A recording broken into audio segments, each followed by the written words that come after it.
You found yourself on another episode of Locked On Bulls. On today's episode, we're going to talk about DeMar DeRozan leading the Chicago Bulls with 29 points in a victory over the Detroit Pistons. The Chicago Bulls bench shines yet again. And can the Bulls do it again tomorrow night, or tonight, I should say, against the Milwaukee Bucks? We're going to talk about that all and more right after this. You are Locked On Bulls, your daily podcast on the Chicago Bulls, part of the Locked On Podcast Network, your team every day.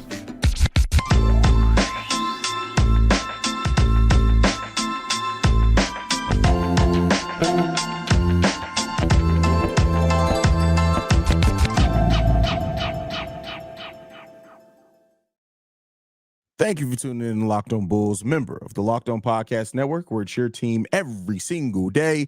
That's Pat the Designer, host and creator of the Windy City Breeze and host of the Chicago Bears podcast over at ESPN 1000. I'm Haize, host and creator of Chicago Bulls and Chicago Bears Central YouTube pages and podcasts. This episode is brought to you by PrizePicks, the easiest and most exciting way to play daily fantasy sports. Go to prizepicks.com/LockedOnNBA and use code all lowercase LockedOnNBA for first deposit match up to $100.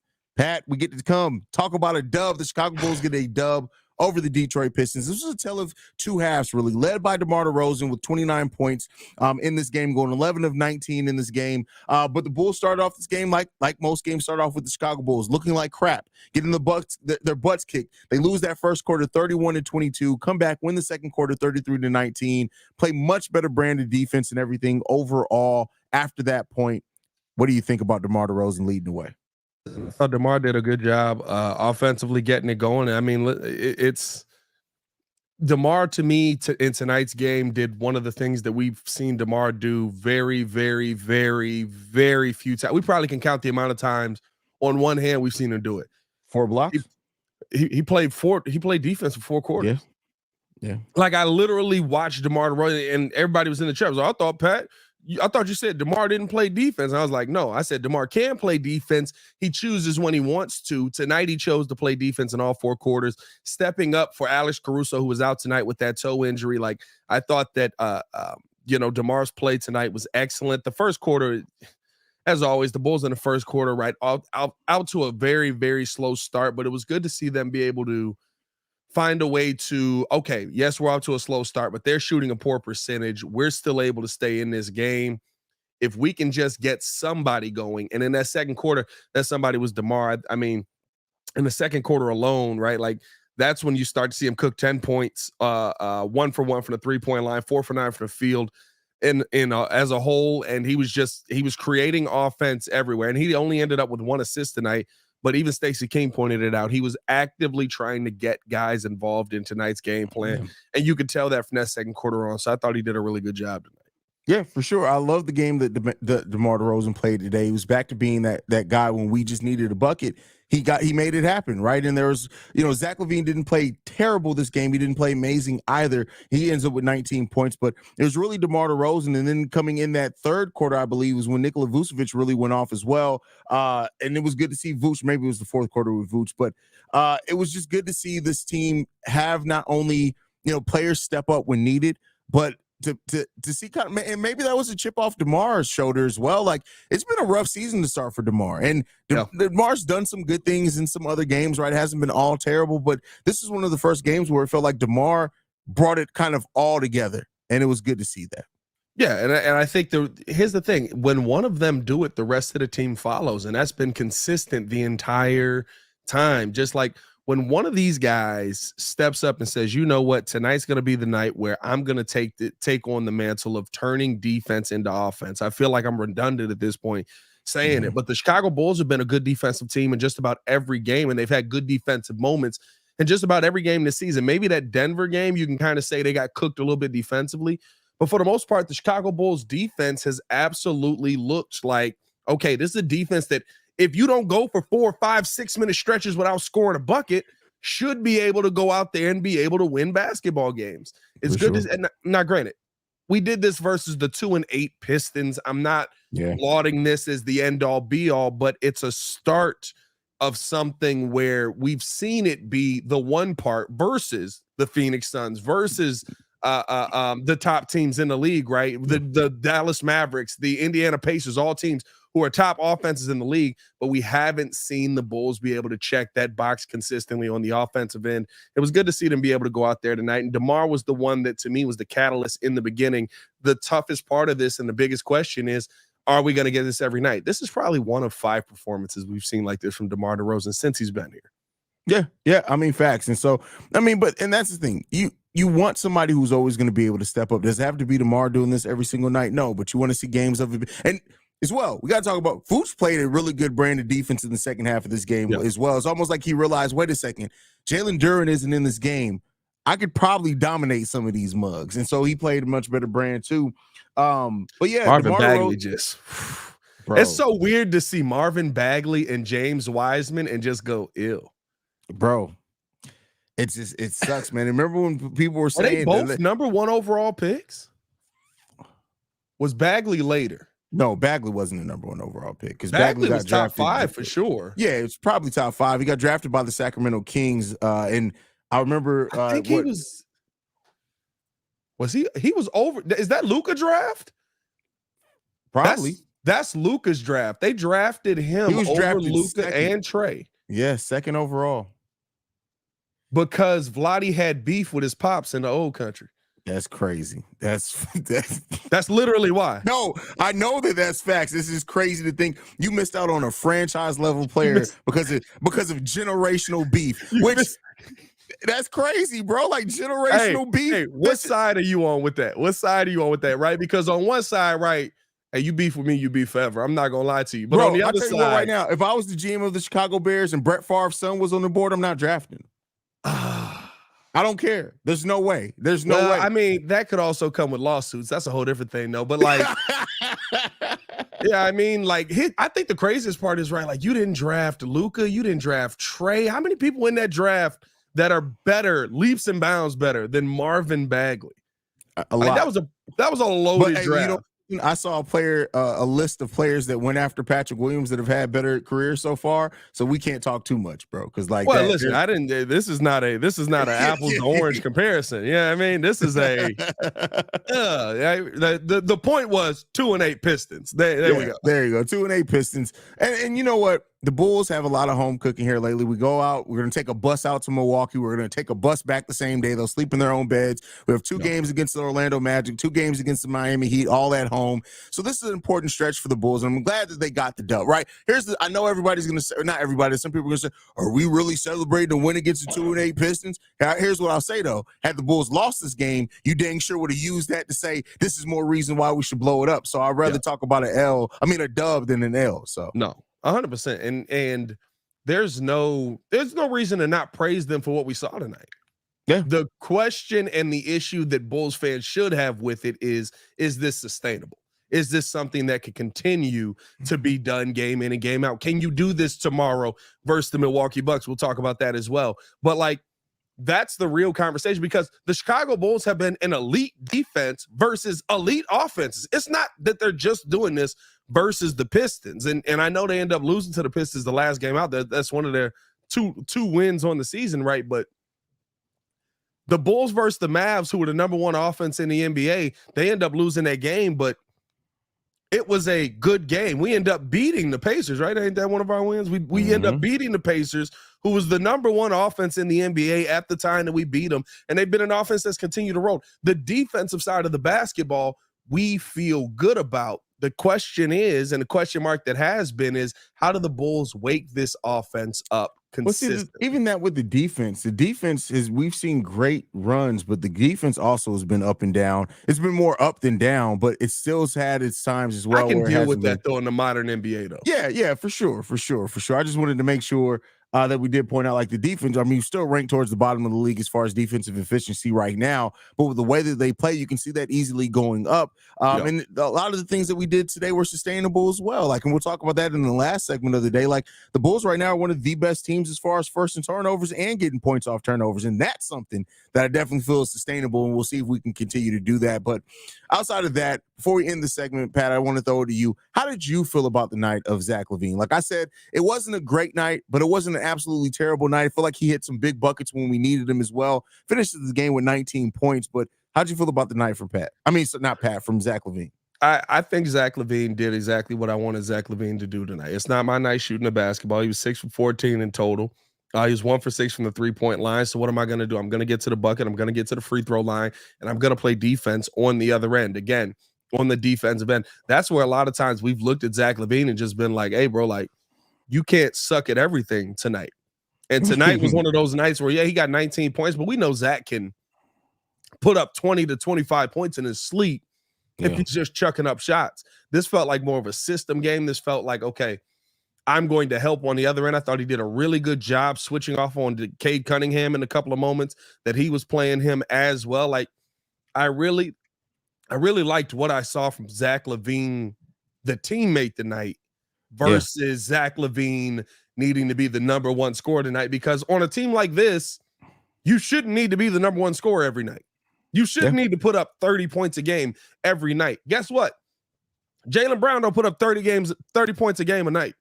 I hope he doesn't put up 30 games tonight. That's wild. He goes. That'd be crazy. I mean, that'd be crazy. Maybe okay. Well, with that said, next up, we're going to be talking about the Bulls bench, which has continued to just look really good in different ways every single night, with Io stepping up big time on the bench tonight. But before we get into that, I want to talk to you guys about PrizePicks. PrizePicks is the largest daily fantasy sports platform in North America. We are the easiest and most exciting way to play daily fantasy sports. It's just you against the numbers. Instead of battling thousands of other players, including pros and sharks, you pick more than or less than on 2 to 6 players' stat projections and watch the winnings roll in. With the basketball season here, you can now pick combo projections across football and basketball from the Specials League, a league created specifically for combo projections that include 2 or more players from different sports or leagues. For example, LeBron James plus Travis Kelce at a 10.5 combo of 3-pointers made plus receptions. Want to play alongside some of PrizePicks' favorite players like rapper Meek Mill and comedian Andrew Schultz?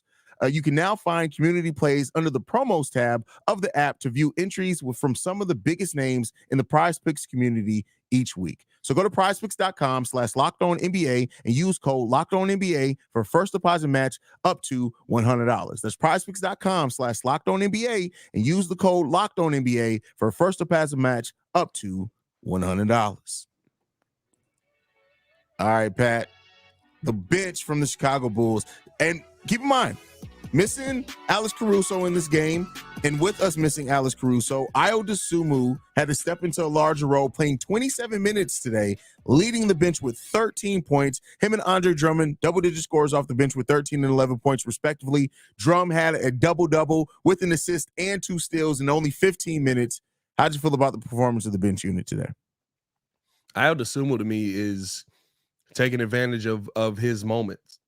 This is a moment that he wouldn't have gotten in another game, right? Like, we haven't seen him play. I don't think he's played 20 plus minutes in any game this season, if I'm not mistaken. I don't think he has. I think the most he played up until now was 18. He's played is 16 minutes, 26 seconds versus the Utah Jazz, and he scored 8 points in that and was an okay player. But when called upon, Ayo Dosunmu has answered the bell.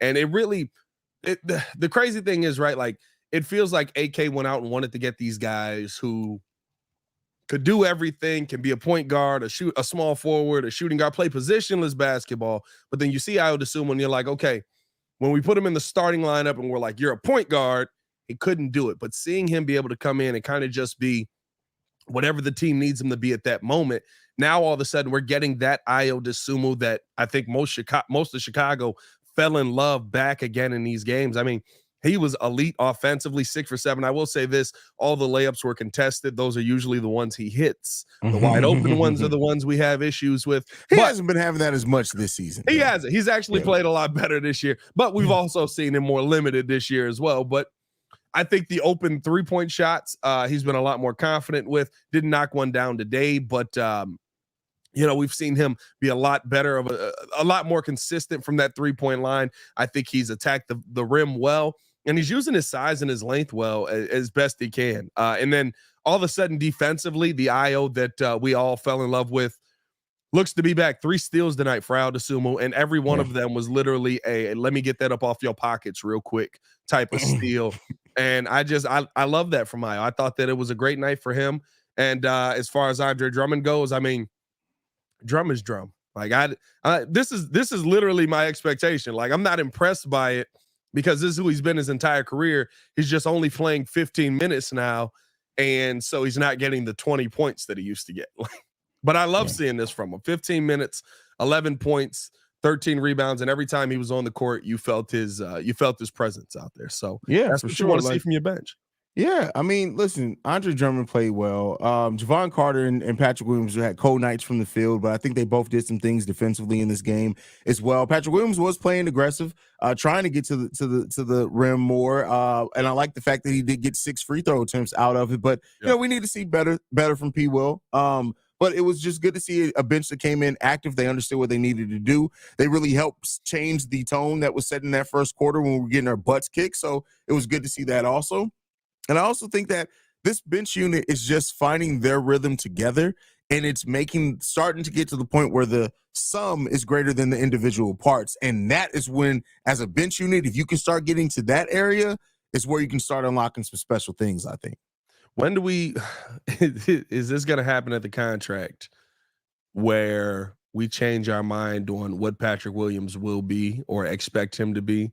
Because for Patrick Williams, the 4th overall pick, not enough. For Patrick Williams, the bench player, he had a heck of a night tonight. Yeah.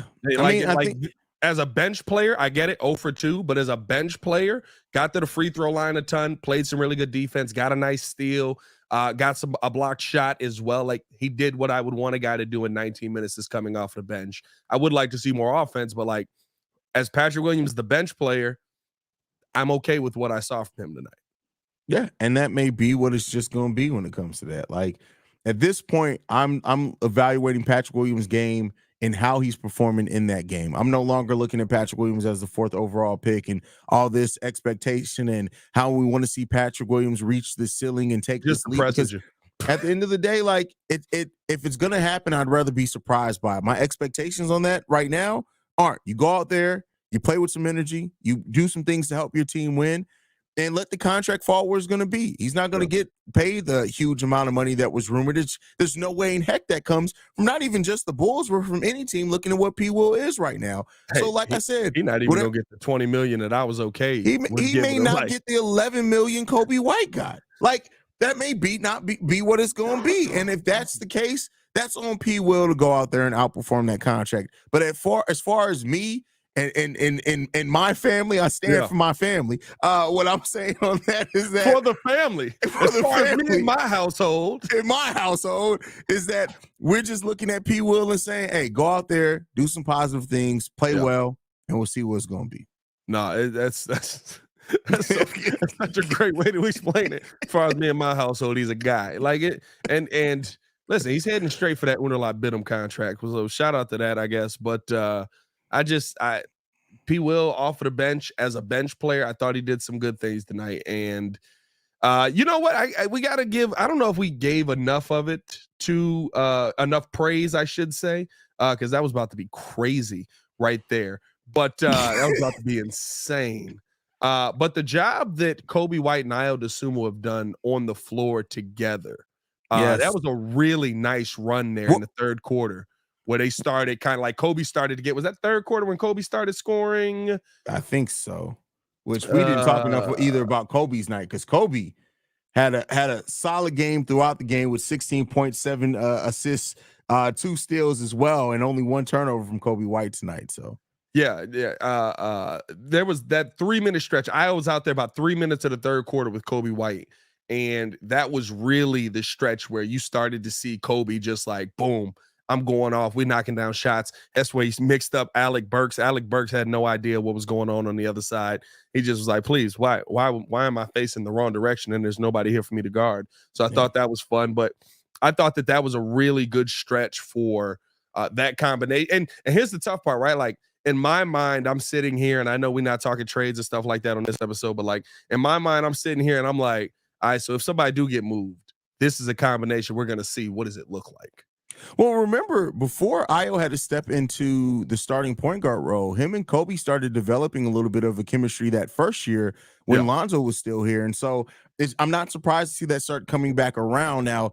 I did a video over on Central, like Kobe White and DeMar DeRozan do not work together on the court. There's some really concerning analytics and statistics about them being on the court together. So I'm not surprised that being out there with Io, we see the better out of both of them. So. It literally doesn't work. I literally I watch Io and I watch DeMar and Kobe on the court together, and they both just kind of look at each other, just like, give me the ball. Like Kobe's trying to be the point guard, and DeMar's like, no. Yeah, and then like Kobe's starting to, if you notice, like Kobe's starting to become a player that gets himself into rhythm by shooting in the mid-range, which we already know that's already a very congested area on this team because you got DeMar and Vooch who like to generate and start their offense from there. So we'll see. We'll see. That man Kobe said, "Hey, DeMar, I shoot best from the mid-range." DeMar said, "Find another shot, or find another team, my guy. Find another shot, or find another team." Like your contract is up. I'm signed here. Oh yeah.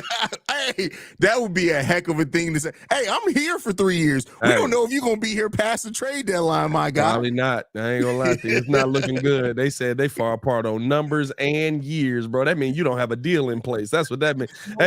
Bro.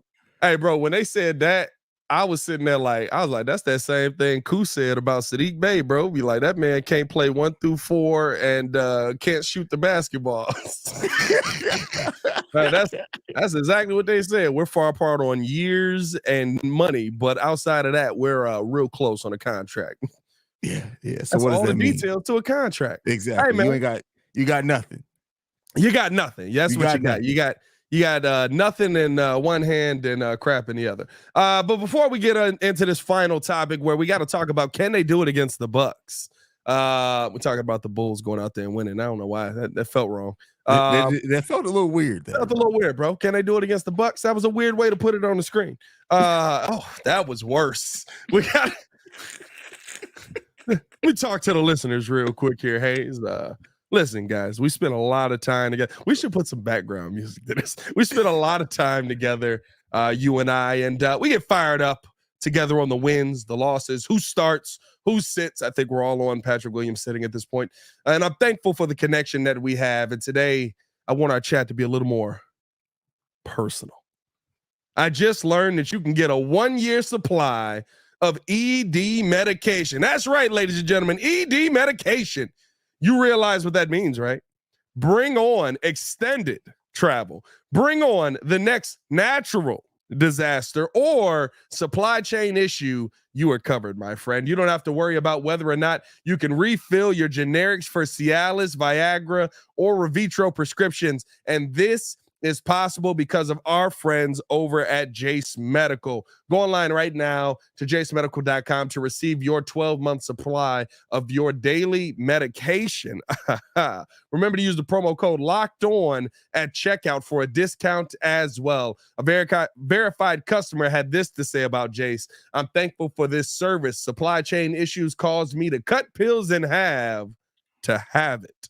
I ordered most of my daily meds with it, year supply. I also ordered an antibiotic kit. I feel secure now. Prices are lower than pharmacies. I highly recommend this for everyone. If you or someone you love would love to get some peace of mind by having a year's supply of any daily med, go to jasemedical.com to see if it's offered for you. Remember, use the promo code LOCKEDON for $20 off your purchase. Again, that's the promo code Locked On for $20 off your purchase. JaseMedical.com. I feel like I'm not very comfortable with that extra at the end of purchase, bro. Like, what we doing here? Like, bro, I'm just saying, like this, they don't want you to have when issues pop up, they don't want you to have issues popping up. You know what I mean? I mean, listen, bro, you got to be able to knock them down while you're down. I mean, listen, it is what it is, bro. I just lost everything in a hurricane. but I gotta have. You gotta that be able to tang. still be able to knock them down, bro. Like I that's just it. lost everything in a hurricane, but I still gotta have that hurricane. You know what I'm saying? Hey, listen. I mean, hey, brothers have been doing it for years, bro. Ain't got a pot to piss in, but listen, if you still can get right, you can have a place to lay your head. That's all I got to say on that. Whoa! Who's laying their head where? That's the real question. Anyway, all right. With that said, Pat, the Chicago Bulls face off against the Milwaukee Bucks tonight. How you feeling about this matchup, man? Anything in this one? I know I talked about a little. Why? I don't know. It felt right. I went off the vibes. It felt right. It's just, you know what I mean? That's funny. Something and that we I have alluded a segment to one day about whether he should be the best man in the West. Don't worry about it. Do the part we go. Anyway, you lost my whole train of thought. So one of the things that the Chicago Bulls have been doing consistently this season, right now, the Chicago Bulls are 6th in the NBA, forcing 16 turnovers per game so far. With that is huge. That's not anything minor. The Orlando Magic is forcing the most turnovers per game at 17. So we're right behind that. Yeah. Do you think that the brand of the brand of defense of the Chicago Bulls have been playing, as well as an ability to convert those turnovers into points? Because tonight's game, 25 points off turnovers. Do you think that could be a key for them facing off against the Milwaukee Bucks? I'm gonna be real with you, bro. Like, and this may seem like maybe it's homerism. Maybe I don't know when. Have you watched any of the Bucks games? At all this watched season? two Milwaukee Bucks games this season, and bro, one of them was Adrian Griffin don't got no system, bro. They're just running. They're just running, bro. Like bro, I'm trying to. I feel like I'm watching a Bears game, bro. Adrian Griffin's system is this: no plan, no plays, just vibes. That's it, bro. That's what vibes, bro. Bro, it's just straight vibes, bro. Vibes. They might as well just go ahead and play a bunch of fucking crunk music over the intercom while they're playing. Just let that ride out, bro. I literally was sitting there and the last game versus who was it? The Magic, I think it was. They played the Orlando Magic the last game, bro. And listen, Franz Wagner was cooking, Paolo Banchero was cooking, but I was just like, hey, bro, like they don't have an idea on what they're running defensively. Like, might as well just running around. Like, I'm gonna just slow them down. And then, like, it looked like, and this is gonna sound crazy, it looked like a Jim Boylan coach team. Wow. But listen, but here's what we all have to say Giannis about that. and DeMar. I think there was no, or I'm sorry, Giannis and Dame. I think there was no Dame that last game as well. Yes, and they're 5-4 so far on the season, right? So that's great. There's one game separating the Milwaukee Bucks and Chicago Bulls right now.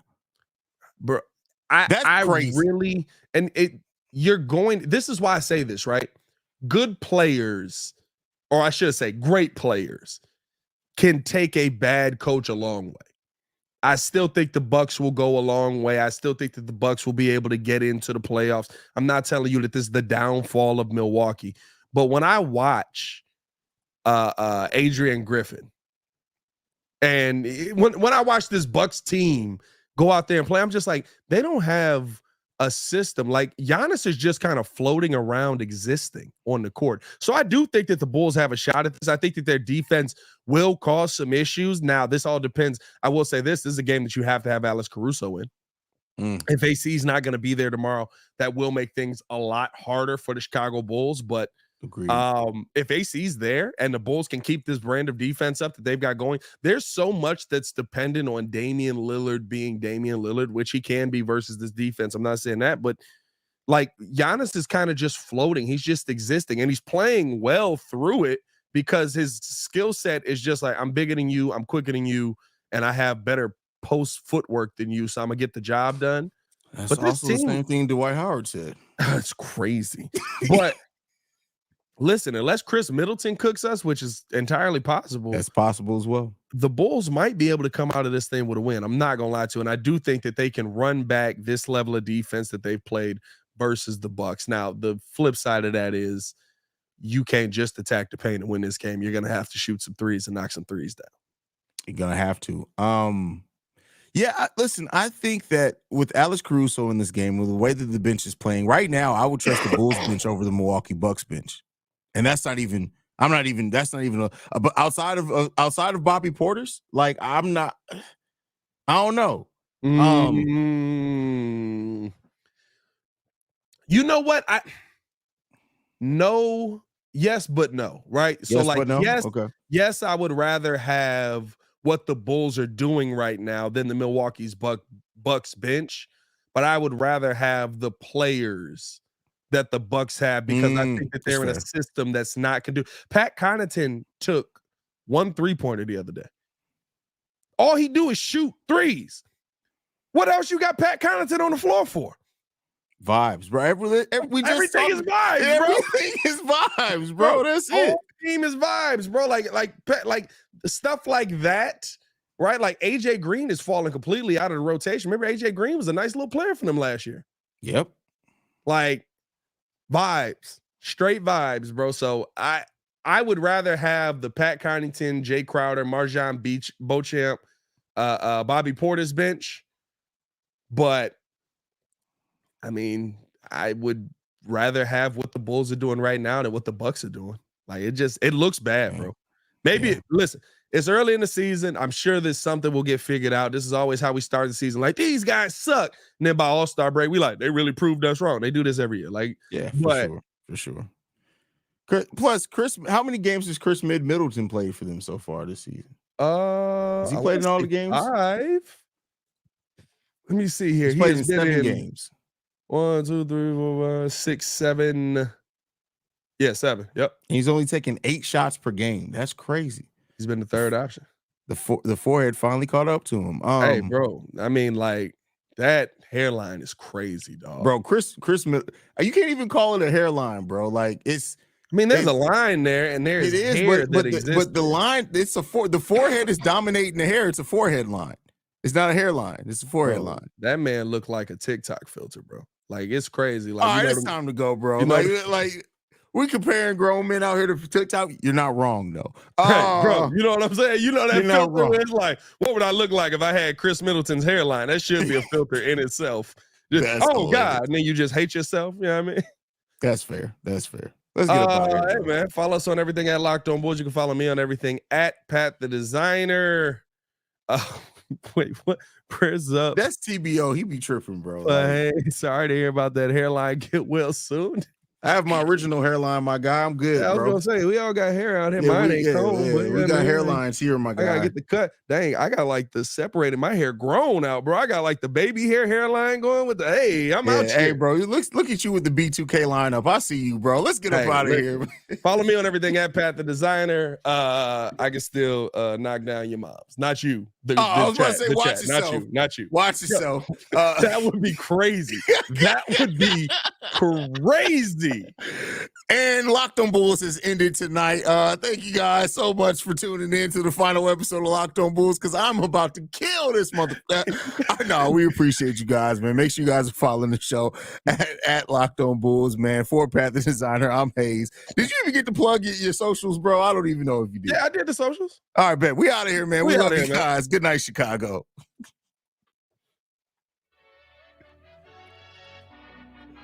Steve-O said, I'm 2 steps away from Trae Young. Steve-O, you 2 steps away from every fat guy that's ever been in a movie.